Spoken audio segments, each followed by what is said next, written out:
예배 기도를 조미정 집사님께서 해주시겠습니다.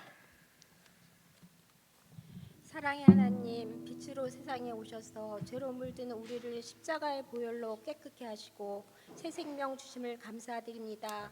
이 시간 주임 전에 나와 기도와 찬양으로 영광 돌리게 하시니 감사합니다. 지난 3일 동안도 세상 속에서 육신에 이끌려 하나님의 자녀로 살지 못했음을 고백합니다. 주님의 보혈로 정결케 씻어주시고 용서해 주시옵소서. 주님의 몸된 교회가 하나님을 기쁘게 하고 성도 하나 되어 약속의 말씀을 믿고 따르며 주님이 오시는 그날까지 세상의 빛과 소금으로 각자에게 주어진 직분을 온전히 감당할 수 있도록 은혜 내려 주시옵소서. 돌아오는 주일에는 사무총회가 있습니다. 진행되는 모든 일들이 하나님의 섭리 가운데 이루어지게 하옵소서. 담임 목사님 청빙을 준비하는 우리보다 먼저 아시고 이 교회에 합당한 목사님을 보내주실 줄 믿습니다. 오늘의 말씀을 통해서 우리의 심령이 다시 새로워지기 원합니다. 하나님의 뜻을 분별할 수 있는 지혜와 능력과 경건한 믿음을 더하여 주시옵소서. 이 시간 말씀을 전하시는 민동준 목사님 영육간을 강건케 하시고 성령 충만케 하옵소서. 예수님 이름으로 기도드립니다. 아멘. 아멘. 하늘에 계신 우리 아버지, 아버지의 이름을 거룩하게 하시며 아버지의 나라가 오게 하시며 아버지의 뜻이 하늘에서와 같이 땅에서도 이루어지게 하소서. 오늘 우리에게 일용할 양식을 주시고 우리가 우리에게 잘못한 사람을 용서하여 준 것 같이 우리 죄를 용서하여 주시고 우리를 시험에 빠지지 않게 하시고 악에서 구하소서. 나라와 권능과 영광이 영원히 아버지의 것입니다. 아멘.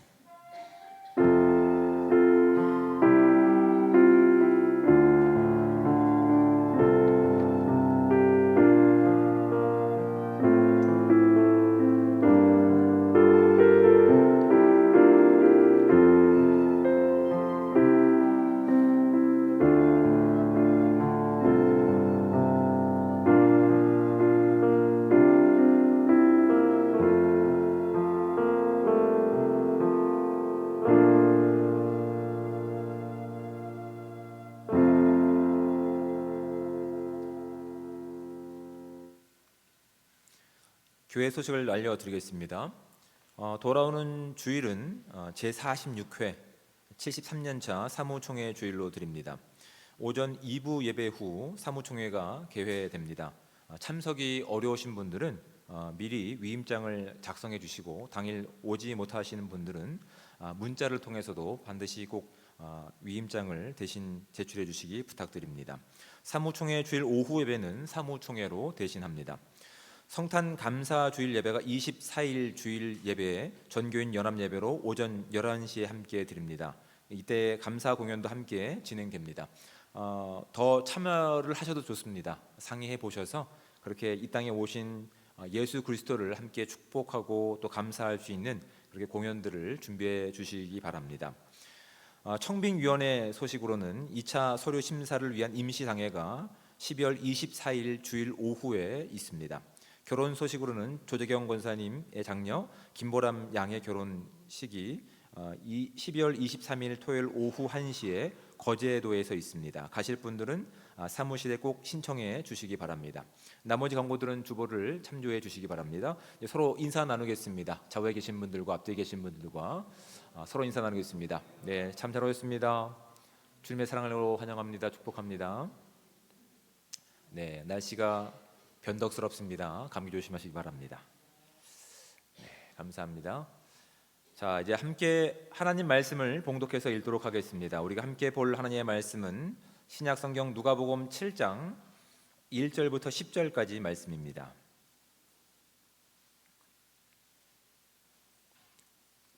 신약 성경 100쪽에 해당되는 누가복음 7장 1절부터 10절까지 말씀.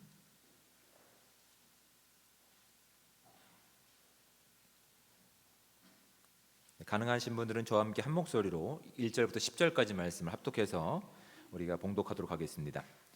예수께서 모든 말씀을 백성에게 들려주시기를 마치신 후에 가버나움으로 들어가시니라. 어떤 백부장의 사랑하는 종이 병들어 죽게 되었더니 예수의 소문을 듣고 유대인의 장로 몇 사람을 예수께 보내어 오셔서 그 종을 구해 주시기를 청한지라. 이에 그들이 예수께 나와 간절히 구하여 이르되 이 일을 하시는 것이 이 사람에게는 합당하니이다. 그가 우리 민족을 사랑하고 또한 우리를 위하여 회당을 지었나이다 하니 예수께서 함께 가실새 이에 그 집이 멀지 아니하여 백부장이 벗들을 보내어 이르되 주여 수고하시지 마옵소서. 내 집에 들어오심을 나는 감당하지 못하게 있나이다. 그러므로 내가 주께 나아가기도 감당하지 못할 줄 알았나이다. 말씀만 하사 내 하인을 낫게 하소서.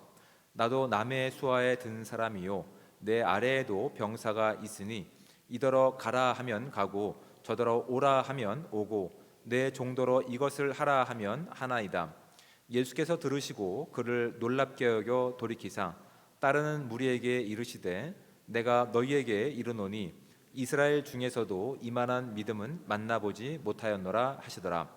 보내었던 사람들이 집으로 돌아가 보매 종이 이미 나아 있었더라. 아멘.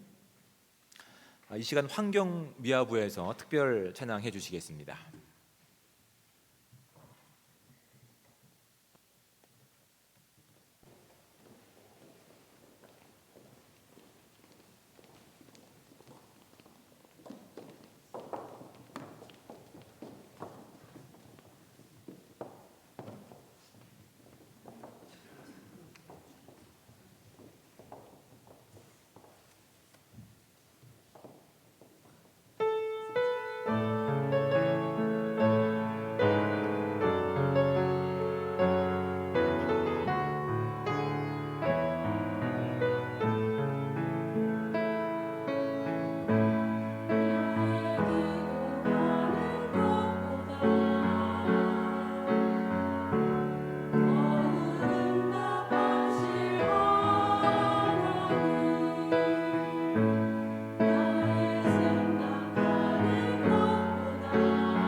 네, 귀한 찬양에 감사를 드립니다. 네, 이 곡이 어려운 곡입니다. 계속 하이 피치를 찍고 있거든요. 쉽지 않은 곡입니다. 네, 귀한 찬양에 감사를 드립니다. 사람들은 감정을 가지고 있습니다. 그렇죠. 사람이라고 하는 이 특권 중에 하나는 감정을 표현할 수 있다고 하는 것이 큰 강점입니다. 그러면 오늘 하루를 돌이켜 봤을 때 저와 여러분 가운데 우리는 어떠한 부분에서 감정을 드러냈는지를 한번 생각해 보시기 바랍니다. 우리는 언제 오늘 그렇게 감정을 드러냈을까요?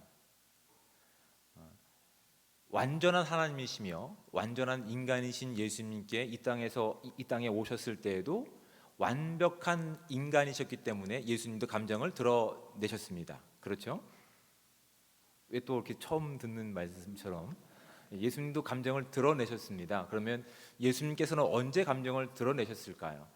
예수님께서 공생애를 이렇게 사셨던 3년 반 기간 동안 예수님께서는 말씀을 가르치시면서 자주 이렇게 성전을 지나다니셨습니다. 성전은 그 한쪽 벽만 해도 100m가 넘는 가장 크고 화려하고 완벽한 건물 중에 하나였습니다. 그것을 보고 예수님께서 감정을 드러내셨을까요? 아니면 예수님께서 가르치시고 어떤 일들을 하셨을 때 수없이 많은 무리가 예수님께 환호하고 열광하며 달려들었을 때 예수님께서는 감정을 보이셨을까요? 그렇지 않다면 오직 귀신들은 예수님에 대한 존재를 분명히 알았기 때문에 예수님에 대해서 어떤 반응을 보였을 때 예수님께서 그 감정을 드러내셨을까요? 그렇지 않다면 귀신에게 사로잡혔던 군대 귀신에 사로잡혔던 한 사람의 치유받아서 그 귀신들이 돼지떼에 이렇게 들어가서 돼지떼가 몰살당하는 것을 보고 예수님께서는 감정을 드러내셨을까요? 지금 어느 것 하나 지금 찍기가 만만치 않죠. 만만치 않은데 예수님께서 분명히 감정을 드러내셨습니다. 그런데 감정을 드러내셨을 때 크고 화려한 건물을 보고 감정을 드러내신 적이 없으십니다. 오직 자신을 온전히 알아보는 귀신들을 향해서 감정을 드러내지 않으셨습니다. 오히려 예수님의 온 집중과 관심은 사랑해야 할 대상인 사람들에게 집중하고 있습니다. 그래서 오히려 종말의 때를 맞이하고 있는 여인들을 위해서 그렇게 안타까워하셨습니다. 나를 위하여 울지 말고 이제 그 종말의 때를 살아가야 될 너희들 자녀를 위해서 울라라고, 이스라엘을 위해서 울라라고 그렇게 감정을 드러내셨습니다. 또한 믿음 없는 어떤 사람들을 향해서 민망히 보이시며 감정을 드러내셨습니다. 그리고 또 오늘 본문 가운데도 감정을 드러내셨습니다. 9절 말씀에 보시면 이렇게 됩니다. 예수께서 들으시고 그를 놀랍게 여겼다라고 하는 것은 감정의 표현입니다. 깜짝 놀라는 겁니다. 예수님께서 이 감정을 드러내시면서 오늘 이 시대 가운데 우리에게 기대하시는 믿음의 모습이 무엇인지를 이 한 사람을 통해서 우리가 온전히 알고 오늘도 주님의 놀라는 감정에 자극을 줄 만한 온전한 믿음이 저와 여러분 가운데 그렇게 세워지고 그렇게 반응하고 살아낼 수 있는 복되고 귀한 삶이 온전히 저와 여러분 가운데 충만하게 임하시기를 우리 주님으로 축복을 드립니다. 그렇게 알기 위해선 먼저 1절 말씀을 보셔야 됩니다. 1절 말씀을 보면 우리가 사실 깜짝 놀라야 될 말씀이 있습니다. 1절 말씀에 보시면 이렇게 되어 있습니다. 예수께서 모든 말씀을 백성에게 들려주시기를 마치신 후에라고 되어 있습니다. 하나님의 모든 메시지를 아주 친절하게 많은 시간을 투자해서 예수님께서는 지금 이스라엘 백성이겠죠. 모든 백성에게 말씀을 들려주셨습니다. 그래서 그 모든 백성들은 그 말씀을 다 들었습니다. 괜찮은 교육이 진행된 것 같습니다. 그런데 괜찮은 교육이 진행된 것을 가지고 예수님께서 감정의 변화가 없으십니다. 어찌된 일일까요? 오히려 많은 말씀을 알고 있으며 또한 듣고 있으며 거기에 온전한 반응을 보여되는 유대인임에도 불구하고 그들은 선포된 말씀 가운데서 주님이 기대하셨던 어떤 말씀이라든지 어떠한 그런 대응이 그냥 그 한계치를 넘어서지 않았다고 하는 말씀으로 이해가 됩니다. 아직도 멀었구나. 아직도 이 말씀이 너희 가운데 생명이 되고 삶이 되기 위해서는 아직도 내가 해야 할 일이 많구나라고 하는 기대치 안에서 유대인들은 변함이 없었다고 하는 것을 우리는 충분히 짐작해 볼 수 있는 겁니다. 감정의 변화가 있을 수 없죠. 그 많은 하나님의 말씀을 알고 있으면서도 그 말씀을 들었음에도 불구하고 하나님께서 기대하셨던 그 말씀 가운데 기대를 보이지 않는, 그래서 어떤 감정으로도 반응을 보이지 못하고 있는 유대인들의 모습을 통해서 혹시나 이런 모습들이 우리의 모습은 아닌지를 되돌아보게 됩니다. 신앙생활을 40년 하고 50년 했지만 하나님의 말씀을 늘 가까이 한다고 하면서 많이 읽고 쓰기도 했지만 다른 사람과 비교해 봤을 때 충분히 경쟁력이 있는 모습이지만 아는 것으로 그치는 것이 아니라 삶으로 나아가는 모습 가운데, 아니 주님이 기대하시는 모습 가운데 우리가 반응을 보이지 않는다고 한다면 아직 주님께서 우리를 바라보실 때 아직 가야 할 길이 멀구나, 아직도 우리가 주님께서 기대하시는 모습 가운데 아직도 연습해 보고 훈련해 봐야 될 내용들이 너무나 많구나라고 하는 안타까운 마음들이 이 말씀 가운데 담겨 있지는 않는지 살펴보셔야 됩니다. 이 말씀을 아는 또 이 유대 장로들이 있습니다. 이 보시면 지금 이제 한 사람이 등장하기 전에 3절 말씀을 보면 예수의 소문을 듣고 유대인의 장로 몇 사람은 예수께 보내어 오셔서 그 종을 구해 주시기를 청한지라라고, 지금 아직은 이제 우리 살펴볼 백부장에 대한 내용을 다루기 전에 먼저 그 삶을 다뤄보고자 합니다. 여기서 분명히 유대인의 장로 중 몇 사람이었습니다. 사실은 유대인의 장로와 이방인인 백부장과는 사이가 좋을 수가 없습니다. 그러니까 유대인들의 관점에서는 지금 자신들은 누구의 통치를 받아야 되냐면 유일하신 하나님의 통치를 받아야 되는 민족이 유대인입니다. 근데 지금 실질적으로 정치적으로 누구의 통치를 받고 있냐면 로마 황제의 통치를 받고 있는 겁니다. 그리고 그 로마 황제의 고위 지휘관인 백부장이 부탁을 해서 지금 유대의 장로 몇 사람이 지금 예수님께 그 부탁을 들어주기 위해서 지금 오고 있는 과정 가운데 있습니다. 이건 사실은 불가능한 일인데 이 백부장이 유대인들에게 행했던 그 삶이 너무나 착했거든요. 자신의 물질과 자신의 시간을 아끼지 않고 유대인들을 위해서 사용해서 지금 유대인 장로가 어떻게 말하고 있냐면 4절 말씀을 보십시오. 이에 그들이 예수께 나와 간절히 구하여 이르되 이 일을 하시는 것이 이 사람에게는 합당합니다 라고 얘기하고 있어요. 이 유대인들이 지금 이방인을 바라보면서 사실은 상종하지 못할 존재인데 지금 이 이방인은 우리 기준으로 봤을 때 우리에게 선을 행하고 있습니다. 이 선을 행하는 것은 우리가 그 사람에게 선을 보일 만한 분명한 어떠한 기준이 됩니다. 그러니 예수님, 이 사람의 부탁을 외면치 마시고 이 사람의 부탁을 반드시 들어주셔야 됩니다라고 지금 예수님께 간청하고 있는 겁니다. 여러분, 이 간청은 할 수 있죠, 인간적으로는. 그렇죠? 근데 이 간청이 성경적인 내용일까요? 1절 말씀 가운데 예수님께서 모든 말씀을 백성에게 들려주셨습니다. 그 말씀 가운데는 예수 그리스도는 하나님이시며 이 땅에 오신 아들 예수 그리스도 구원자이심을 분명히 전하는 말씀이 포함되어 있었을 겁니다. 그렇다면 우리의 선행을 가지고 우리는 이런 선행을 했기 때문에 하나님께서 보내신 구원을 받기에 정당합니다라고 이야기할 수 있을까요? 질문을 너무 어렵게 드렸습니까? 여러분, 우리가 하나님께 구원을 받을 만한 자격이 우리 가운데 조금이나마 있습니까? 없다라고 우리는 성경을 통해서 분명하게 알고 있습니다. 우리가 구원받을 만한, 하나님께 자비를 얻을 만한 자격과 근거가 우리 가운데 없습니다. 근데 지금 유대인들의 장로는 예수님께서 하신 모든 말씀을 다 듣고 나서 그 말씀을 온전히 이해했거나 그 말씀에 순종하고 있는 것일까요? 그렇지 않다는 것이 지금 4절 말씀 가운데 나오고 있는 거예요. 저희가 보니까 이 이방 사람은 그가 한 행동을 통해서 우리에게 호의를 보이고 있으니 하나님께서 그 사람의 호의에 반응을 보이셔야 됩니다라고 얘기하고 있는 거라고요. 우리가 알고 있는 구원의 내용과는 전혀 다릅니다. 전혀 엉뚱한 이야기를 하고 있는 거라고요. 여기에서 예수님께서 그들의 잘못된 구원관이라든지 하나님에 대한 지식에 대해서 뭐라고 나무라지 않으십니다. 왜냐하면 아직은 그들이 가야 할 길이 많이 있기 때문에 그렇습니다. 그래서 그들이 온전한 간구를 하고 있지 않음에도 불구하고 예수님께서는 그들을 향한 긍휼한 마음을 가지고 그들의 요청 가운데서 이제 백부장을 만나기 위해서 가십니다. 6절 말씀해 보시면 예수께서 함께 가실새 이에 그 집이 멀지 아니하여 백부장이 벗들을 보내어 이르되라고 되어 있습니다. 첫 번째 백부장이 부탁한 사람들은 유대인 장로들이었고 두 번째 보낸 사람들은 친한 벗들이라고 얘기합니다. 아마도 유대인은 아니었던 것 같습니다. 아마도 로마의 또한 이 고위 관리직이라든지 아니면 유대인에게 어떤 호감을 갖고 있는 어떤 사람들로 보입니다. 정확한 대상은 알지 못하지만 다시 한번 백부장은 예수님께 두 번째 사람들을 보냅니다.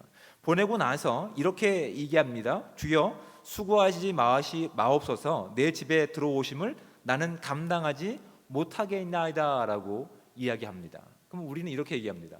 처음부터 그럼 부탁을 하지 말걸. 왜 굳이 사람 번거롭게 해가며 오고 가라 하고 나서 지금 또 얼마 남지 않았는데 왜 번거롭게 하고 있는 건가? 적어도 이 백부장은 예수님에 대해서는 온전한 가르침을 가지고 있었을까요? 온전한 지식을 가지고 있었을까요? 그렇지 않다는 것이 사실은 이제 본문을 통해서 확인하게 됩니다. 3절 말씀을 보실까요? 예수의 소문을 듣고라고 되어 있습니다. 그는 이방인이었기 때문에 예수님께서 가르치시는 그 자리 가운데 그는 사실은 갈 수 없는 신분이었습니다. 그가 가면 유대인들이 누구를 의식할까요? 이방 사람을 의식합니다. 이방 사람들과 그들은 상종하지 않았어요. 거룩하지 못한 백성이었기 때문에 함께 밥 먹는 것조차 그들은 즐겨하지 않았습니다. 그래서 로마에 이렇게 세금을 바쳤던 세리들을 원수로 취급했던, 그리고 이방인들과 피가 섞였던 사마리아인들을 원수처럼 여겼던 족속이 유대인들이었다고요. 그런데 그것을 뻔히 아는 이방인인 백부장이 예수님께 호감을 가지고 있다 한들 예수님께 쉽게 다가갈 수 있었을까요? 그러지 못했다고요. 그러지 못한 상황 가운데서 그는 예수님에 대한 소문만을 들었습니다. 예수님께 직접 가르침을 들어본 적이 없어요. 예수님에 대한 소문을 그냥 아는 유대인 몇몇 친구들 가운데 들었을 뿐이에요. 그런데 그 마음 가운데 무엇이 싹트기 시작한 겁니까? 예수님은 하나님이시고 하나님이 보내신 구원자이심에 대한 분명한 믿음이 그에게 있었던 겁니다. 그래서 오히려 그 간절한 마음 가운데서 그 사랑하는 종, 사실은 어떤 제물로 취급되고 있는 종이 아픈 이 문제를 가지고 너무나 급한 마음에 그 문제를 해결할 분이 예수님밖에 없음을 그가 믿었기 때문에 예수님께 간청했지만, 조금 시간이 지나서 그가 생각하고 있는 것은 예수님은 유대인이고 나는 이방인인데 내가 유대인인 예수님을 내 집에 초청하는 것이 얼마나 결례가 되는 일인지를 그는 깨닫게 된 것이죠. 그러니까 오히려 급하게 서둘러서 가장 친한 사람들, 가장 신뢰할 수 있는 사람들을 다시 보내서 예수님께 다시 번복하는 겁니다. 주님, 아니요, 충분합니다. 주님이 제 집에 오시는 것을 저는 감당하지 못합니다. 그러니 오지 않으셔도 됩니다. 다만 지금 제가 사랑하는 이 종이 지금 죽을 병에 걸렸으니 이 병을 해결해 주실 분이 주님밖에 계시지 않으니 주님, 제 간구를 좀 들어주시기 바랍니다 라고 하는 간구가 여기에 담겨 있는 겁니다. 그래서 이렇게 얘기합니다. 7절에서 그러므로 내가 주께 나아가기도 감당하지 못할 줄 알았나이다. 말씀만 하사 내 하인을 낫게 하소서라고 되어 있습니다. 위에는 종이라고 하는 표현을 씁니다. 2절 말씀 가운데. 그리고 7절 말씀 가운데는 하인이라고 하는 말을 씁니다. 이 하인이라고 하는 단어는 다른 말로는 어린 아이라고 하는 말로도 바꿔 쓸 수 있습니다. 같이 사용됩니다. 성경에서는. 그만큼 지금 자신의 신분상 내 수중에 있는 이 아이는 종이지만 인간으로 대접받지 못하는 내 어떤 재산으로만 여겨지는 존재지만 지금 백부장에게 이 아이는 어떤 존재입니까? 사랑스러운 어린아이와 같은 존재임을 지금 예수님께 하소연하고 있는 겁니다. 이 아이는 단순히 내가 편리를 위해서 내가 팔아버릴 수 있는 재물과 물건이 아니라 나에겐 소중한 아이입니다. 하지만 지금 예수님은 유대인이고 저는 이방인입니다. 그러니 예수님, 제가 결례를 행할 수 없으니, 예수님께 이 부정한 일을 제가 할 수 없으니 다만 제 간절한 간구를 주님 말씀만을 통해서라도 고쳐 주십시오라고 지금 간구하고 있는 거예요. 근데 놀랍게도 이 이방인 백부장은 예수님의 가르침을 직접 들어본 적이 없다고요. 한 번도 들어본 적이 없는 거예요. 그냥 주변 소문만으로 예수님에 대한 소문을 듣고 그냥 부정확한 정보이지만 예수님에 대한 분명한 믿음이 그에게 있었습니다. 예수님과 자신과에는 이 넘을 수 없는 차이가 있습니다. 신분의 차이가 있습니다. 이 신분의 차이를 넘어서 이 간절한 마음이 예수님께 지금 간청하고 있는 거라고요. 여러분, 지금 예수님께서 놀라신 믿음은 누구에게 향하고 있냐면 바로 이방인 백부장에게 향하고 있다는 사실을 우리 모두가 주목하셔야 됩니다. 여러분, 주님께서 놀라실 만한 믿음은 우리가 지금까지 살아왔던 신앙의 40년, 50년 경력과는 아무 상관없습니다. 내가 성경을 몇 독했는지, 그것과 내 열정과 무엇을 가지고 달려왔는지 아무 상관없습니다. 내가 주님을 아는 만큼 주님께 순종하는 믿음이 우리 가운데 있는지가 중요한 부분임을 오늘 본문은 우리 모두에게 지금 도전하고 있는 겁니다. 많이 알면 그만큼 철저한 순종으로 나아가는 것이 주님께서 기대하시는 믿음의 모습이라고요. 근데 우리가 위기 상황 가운데 닥치면 우리는 무엇을 방어 기제로 작동합니까? 내가 신분이 무엇이고, 내가 교회에서 역할이 무엇이고, 내가 어떠한 신앙생활을 했고, 그 믿음으로는 주님을 놀래킬 수 없다고요. 적어도 백부장은 예수님께 직접 가르침을 듣지 못했다 하더라도 예수님을 소문으로 들은 것으로만으로도 예수님을 철저히 믿었습니다. 철저히 믿었습니다. 철저히 믿은 것으로 그친 것이 아니라 철저히 순종하는 믿음으로 나아갔다고요. 한번 보십시오. 7절부터 다시 한번 말씀을 볼까요? 그러므로 내가 주께 나아가기도 감당하지 못할 줄 알았나이다. 말씀만 하사 내 하인을 낫게 하소서. 나도 남의 수하에 든 사람이요 내 아래에도 병사가 있으니 이더러 가라 하면 가고 저더러 오라 하면 오고 내 정도로 이것을 하라 하면 하나이다. 여러분, 이 이방인 백부장은 지금 누구의 종입니까? 로마 황제의 종입니다. 로마 황제의 종이지만 그냥 정치적인 물리적인 로마 황제보다 지금 누구의 수종 가운데 들기 원하고 있는 겁니까? 전능하신 창조주 하나님인 예수 그리스도의 그 복종 가운데, 통치 가운데 순종하기를 원하는 믿음으로 지금 나가고 있다고요. 그런 식으로 저를 쳐다보시면 안 됩니다. 말씀을 보십시오. 말씀을 다시 한번 보십시오. 다시 한번 볼까요? 8절 말씀. 나도 남의 수하에 든 사람이요. 누구의 수하라고요? 로마 황제의 수하라고요. 내 아래에도 병사가 있으니 이더러 가라 하면 가고 저더러 오라 하면 오고 내 정도로 이것을 하라 하면 하나이다.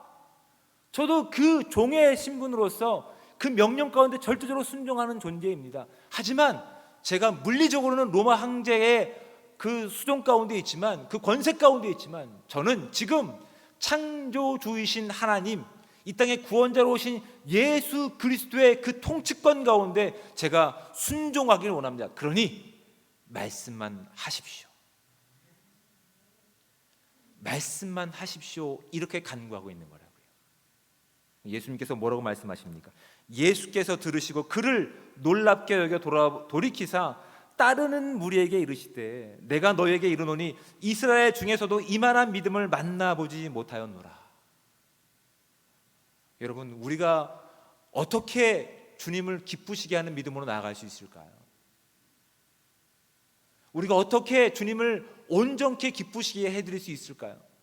오늘 이 시대 가운데 우리가 자랑하러 여기었던 그 모든 것들을 다 내려놓고 주님께서 우리 가운데 기대하시는 믿음의 모습으로 다시 한번 결단하고 순종하고 우리의 믿음의 방향성을 바꾸지 않는다고 한다면 예수님은 그들의 모습 가운데 기대하지 않으십니다. 그냥 당연한 것으로 여기십니다. 그런데 기대하지 않았던 한 사람입니다. 그것은 이방인이었습니다. 말씀을 온전히 알지도 못했고 예수님께 직접 말씀을 듣지도 못했습니다. 그런데 그는 예수님에 대해 소문으로만 들었지만 적어도 그의 모든 주권이 누구 가운데 있음을 고백하고 있습니까?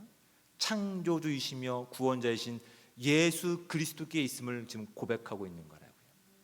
그렇다면 여러분, 저와 여러분들의 인생 가운데서, 믿음 가운데서 저희들은 정말 그 주권 가운데 복종하고 있는 믿음인지를 점검해 볼 수 있는 이 귀한 시간들 되시기 바랍니다.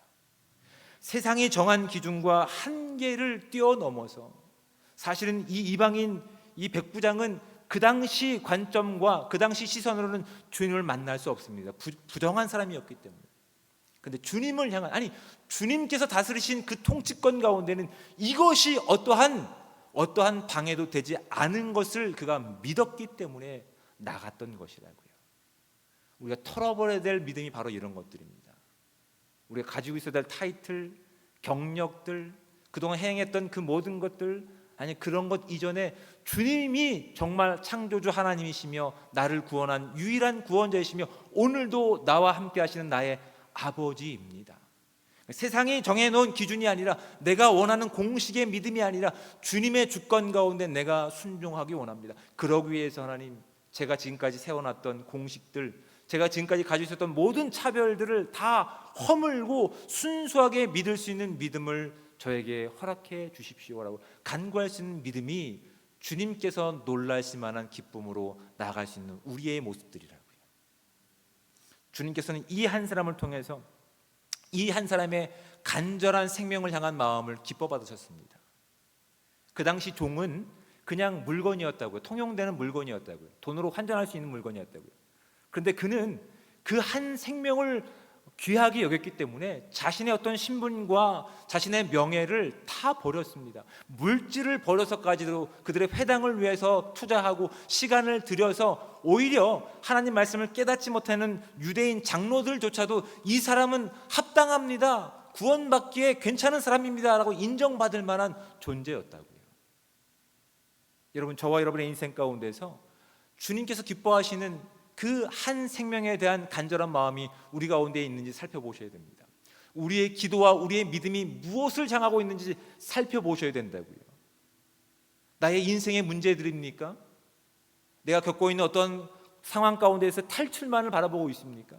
주님을 놀라게 할 만한 믿음은 그것이 아니라 우리가 바라보지 못했던, 우리가 관심을 두지 못했던, 그냥 물건으로 취급받았던, 그냥 죽을 수밖에 없는 그 한 사람을 향한 긍휼한 마음이 회복되기를 원하는 마음이라고요.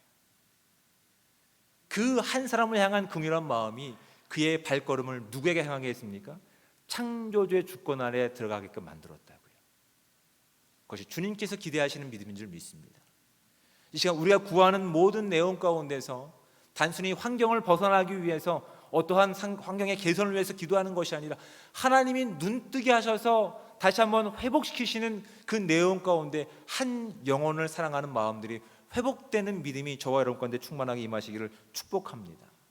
그럴 때 우리는 주님 앞에 나가서 간구할 수 있습니다. 주님께서 제 삶 가운데 들어오시기를 저는 감당하지 못하지만 다만 말씀만 하시면 제가 순종하겠습니다. 제가 순종함을 통해서 그렇게 하나님께서 원하시는 삶 가운데 믿음으로 걷길 원하겠습니다라고 하는 겸손의 모습들이 저와 여러분 가운데 충만하게 임하시기를 우리 주님으로 축복드립니다. 여러분, 이런 믿음이 주님께서 놀라실 만한 믿음이었습니다. 주님이 기뻐하실 만한 믿음이었습니다. 그리고 이 시대를 살고 있는 저와 여러분 가운데서 이 이방인 백부장의 그 믿음을 통해서, 그 순종의 모습을 통해서 우리 가운데 그러한 믿음이 있는지를 확인하고 점검하게 하십니다. 여러분, 오늘 우리가 확인해야 될 것이 무엇입니까? 내가 원하는 세상 가운데서 내가 원하는 공식을 가지고 이런 문제가 해결되면 제가 열심히 주님을 따르겠습니다가 아니라, 주님, 제가 때로는 원하지 않는 길이라 하더라도, 제가 원치 않는 길이라 하더라도 주님이 그곳 가운데 긍휼한 마음을 주셨으니, 주님이 그곳을 향한 간절한 마음을 회복시켜 주셨사오니 제가 그 주권 가운데 온전히 겸손하게 순종하며 나가는 믿음의 삶 될 수 있도록 주여 함께하여 주시옵소서. 모든 차별과 세상이 정한 기준을 뛰어넘어서 진정한 겸손함을 가지고 나갈 수 있게 하시고, 주님께서 바라보시는 감정을 드러내셨던 그 한 사람의 생명을 향해서 내 간절함이 회복될 수 있는 시간 되게 도와주셔서 정말 이 마지막 때에 교회가, 성도인 저와 여러분들이 주님께서 기뻐하시는 믿음의 모습을 가지고 이 땅의 유일한 희망이 되고 이 땅 가운데 진정한 복음을 전할 수 있는 은혜의 시간들, 그 복된 믿음의 삶들, 그 순종의 삶들 되시기를 거룩하신 우리 주님의 이름으로 축복드립니다. 기도하겠습니다.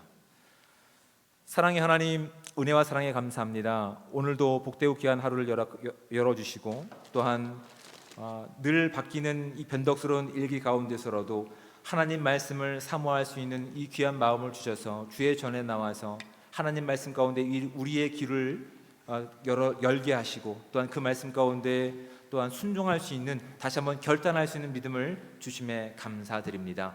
주님께서 우리 가운데 이 시대 가운데 기뻐하시는 믿음의 모습이 무엇인지를 이방인 백부장을 통해서 분명히 보여주셨습니다. 하나님, 우리가 내세우는 어떠한 기준을 가지고 나의 세상을 위해서 하나님께 뭔가 구하는 가난한 인생을 살고 있는 것이 아니라 이 땅의 창조주이시며 구원자이시며 나의 아버지 되신 그 주권 가운데 우리가 온전히 순종하여서 그 나라를 살게 하시고 그 생명을 살게 하시고 그 영원한 기쁨을 우리가 회복하여서 이 땅 가운데 주님이 기뻐하시는 모습으로 나갈 수 있는 진정한 믿음의 모습, 순종의 모습들이 회복될 수 있는 시간들 될 수 있도록 인도하여 주시옵소서. 주님께서 주신 이 말씀이 우리 가운데 우리 영을 깨우며 우리 영 가운데 도전을 주며 하나님께서 원하시는 기쁨의 삶으로 오늘도 다시 한번 조금씩 믿음의 방향성을 교정하며 나갈 수 있는 이 모든 공동체 가운데 주의 크신 은혜가 임할 수 있게 도와주셔서 이 교회를 통해서 이 땅이 마지막 희망이 되게 하시고 이 땅이 정말 마지막 봄의 통로가 되어서 주의 영광을 살아낼 수 있는 귀한 공동체 될 수 있도록 주여 함께여 주시옵소서.